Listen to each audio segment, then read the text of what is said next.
I remember the message lighting up my phone just after dusk. Come upstairs. I want to show you something. No context. No emojis. Just that simple line. I stared at it longer than I should have, wondering whether it was an invitation, a warning, or a mistake. Downstairs, the house was quiet. Dinner plates still on the counter, the faint hum of the refrigerator the only steady sound. I wiped my hands on a towel, glancing at the staircase that curved into the shadows above. The light at the top flickered once, like it had heard the message before I did. I typed a quick reply, then erased it. Typed again, coming. Each step upward sounded louder than it should have. Halfway up, I could already feel that strange static that appears when something is about to change, not danger exactly, but anticipation so sharp it cuts through caution. At the landing, I paused. The hallway light spilled in a narrow line across the carpet. A door was open halfway down, the one that usually stayed closed. His voice came softly from behind it. Just come in, he said. His tone wasn't pushy. It wasn't a command. But it carried that steady certainty that always made me curious enough to follow. Inside, the air felt warmer, scented faintly with cedar and candle smoke. The window was cracked open, drawing in the scent of rain from the street below. Something small flickered, candlelight maybe, throwing shifting shapes across the walls. He stood near the old dresser, sleeves rolled up, focused on something spread out over the surface. For a moment he didn't look at me at all. You made it, he murmured, still working with quiet precision. I swallowed whatever question was forming. He moved aside just enough for me to see. Laid out in front of him was a small wooden box, its lid propped open. Inside sat a handful of photographs, a folded map, and what looked like a letter bound with thin string. I found this cleaning the attic, he explained, eyes finally lifting to mine. Did you know it was up there? I shook my head. The box looked ancient, like something meant to stay hidden until someone brave or foolish disturbed it. He slid a photograph toward me. Sepia washed, edges soft with time. It showed the front of our house decades ago, same windows, same railing, but the people in the picture were strangers. Recognize anyone? He asked. I looked closer.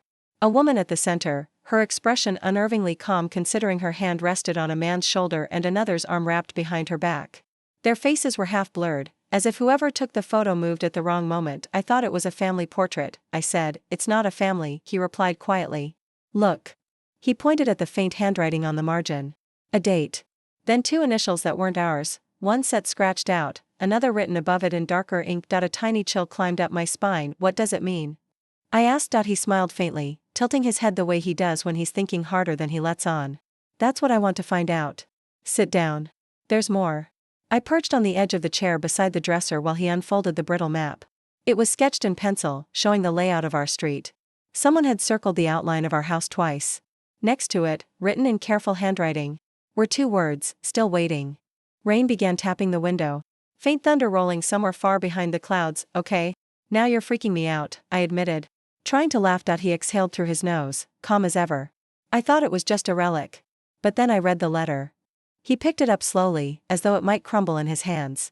The paper looked thin enough to dissolve if you breathed on it. I didn't open it all the way, he added. Figured you should hear it with me. He untied the string delicately. The sound of the knot slipping undone felt strangely final. The handwriting inside was elegant, looping, the ink faded to rusty brown. He cleared his throat and read, If you're reading this, it means the promise was kept. Go upstairs, and you'll understand why I couldn't stay. He stopped, eyebrows knitting together. There was no signature. No date. Nothing else. That's it? I whispered. He nodded slowly. Except for this, he flipped the envelope over. On the back, faint impressions where a pen had pressed too hard. He held it to the light. Letters appeared in reverse. 3 of them. LED? I said. It looks recent, he murmured. So someone touched this after it was already old. We both fell silent.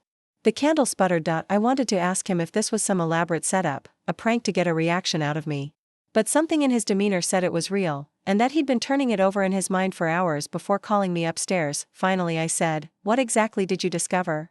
He looked at me for a long time before answering. That I might not be the first one to find this house the way it is. Lightning flashed, illuminating the walls for half a second. The wallpaper near the closet seemed to shimmer strangely, like it didn't belong to the same pattern as the rest. He crossed the room, pressing his palm against it. Feel this. I stepped closer, laying my hand where his had been. The paper felt oddly thin. With gentle pressure it shifted, revealing a narrow seam. He reached for a small tool from the top of the drawer and pried at the edge. A section of the wall gave way with a soft click. Inside hid a shallow compartment lined with velvet. For a moment, all I could hear was the rain. A single object rested inside, a small, metallic pendant shaped like an eye. It gleamed faintly, as if it remembered being seen. He turned toward me. Still think it's just a coincidence? I didn't answer. My throat felt tight, my mind racing through every impossible scenario. He placed the pendant in my hand. It was cool to the touch, smoother than silver, heavier than gold. On the pupil, an inscription, upstairs, 9 p.m. I looked at him, confusion spiraling. You sent the message at 9. I know, he said. That's why I wanted you to see this. Thunder shook the air again, closer this time. My pulse quickened. Maybe someone's messing with us. He shook his head slowly. Then they know too much. I stared at the pendant, trying to decide whether to drop it or keep it. Somewhere beneath the unease was another current, the faint, inevitable pull of curiosity that always wins in stories like this. When I finally looked up, he'd stepped toward the doorway, hand resting on the frame. There's one place we haven't looked yet, he said. The attic floor. The boards sound hollow in the corner. He watched me carefully, as though measuring how much I wanted to know. I folded the letter, slipped it back into its envelope, and nodded. He smiled faintly. Then let's find out why someone wanted us to meet upstairs. And just like that, the candles flickered out. For a few heartbeats, the room existed only as sound. The window trembled, rain striking in wild arrhythmia. I heard him whisper my name somewhere in the dark, followed by the click of a lighter. Flame blossomed, soft orange, folding light across his face again. The power's out, he said quietly. Figures. He lifted one candle from the dresser. I gripped the pendant tighter, its chill steadier now than my own breathing.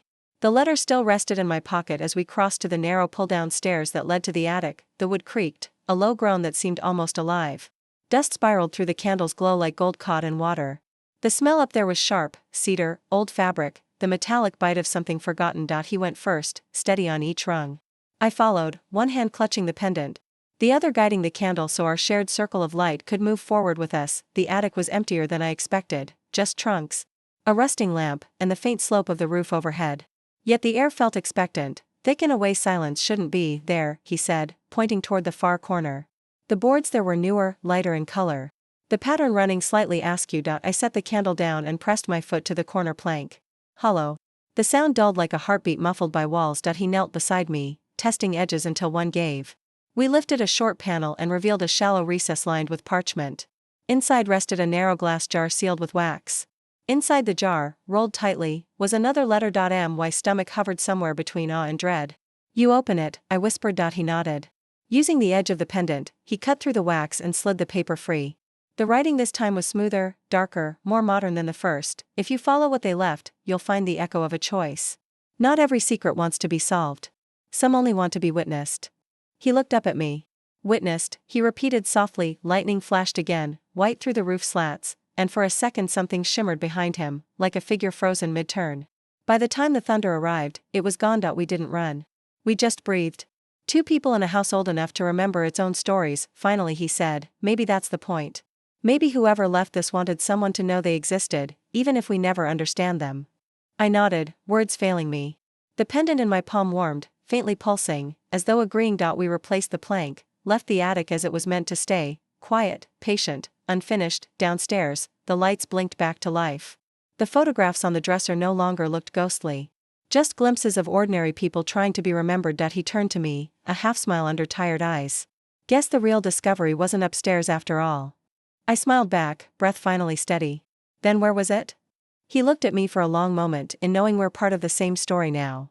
And that truth, small, human, undeniable, left me speechless.